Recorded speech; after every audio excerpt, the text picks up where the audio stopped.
cette semaine, quelle est l'actualité chez eToro? Un nouveau copy portfolio, c'est ça? Exactement, donc cette semaine on a rajouté un nouveau copy portfolio qu'on a ouvert à la vente à nos investisseurs. Donc c'est un copy portfolio qui s'appelle Cybersecurity, qui est un copy portfolio spécialisé dans la cybersécurité. Donc on va y retrouver des actions en fait qui sont dans le domaine de la cybersécurité. Donc on peut regarder un peu le portefeuille de ce copy portfolio. Donc on peut voir des sociétés comme Cisco ou comme Symantec qui sont reconnues dans tout ce qui est antivirus, IBM.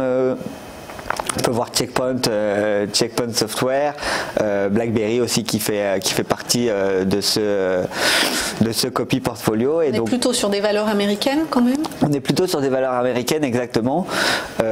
Faut savoir que beaucoup de grosses boîtes dans le milieu de la cybersécurité viennent des États-Unis.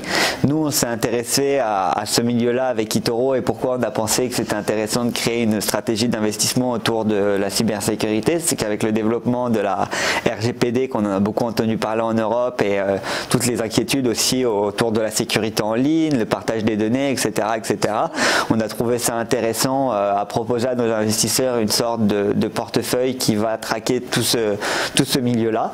Donc on peut regarder les statistiques. Pour l'année 2019, on peut voir que pour le moment, l'année commence assez bien, parce qu'on est à 9,71% de bénéfices. Il a été lancé quand exactement? Il a été lancé, alors il est ouvert à l'investissement depuis une semaine, et il a été lancé, il a été backtesté depuis environ 5-6 mois chez eToro.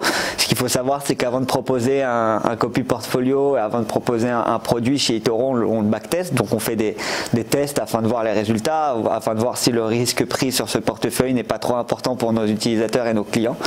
Et donc aujourd'hui, on a backtesté. Vous faites des stats sur les exercices précédents, sur les années précédentes aussi? Exactement. Donc là, on peut voir par exemple que là, le backtesting date de 2016 à 2018, et nous, on a commencé à investir dans le portefeuille, à le retester sur eToro depuis août 2018. Parce que comme vous dites, c'est de toute façon un grand sujet du moment, cette cybersécurité. Exactement, et puis c'est pas quelque chose qui a à disparaître, c'est quelque chose qui a à se développer au fur et à mesure des années, et qui a un fort potentiel de croissance. C'est pour ça qu'on a trouvé vraiment ça intéressant chez eToro de le proposer à nos utilisateurs. Ce qui est aussi intéressant sur eToro, c'est qu'on peut comparer directement les copy portfolio avec des indices ou ce genre de choses, et donc on peut avoir une idée et benchmarker directement la stratégie. Donc là par exemple, on peut le comparer au Nasdaq.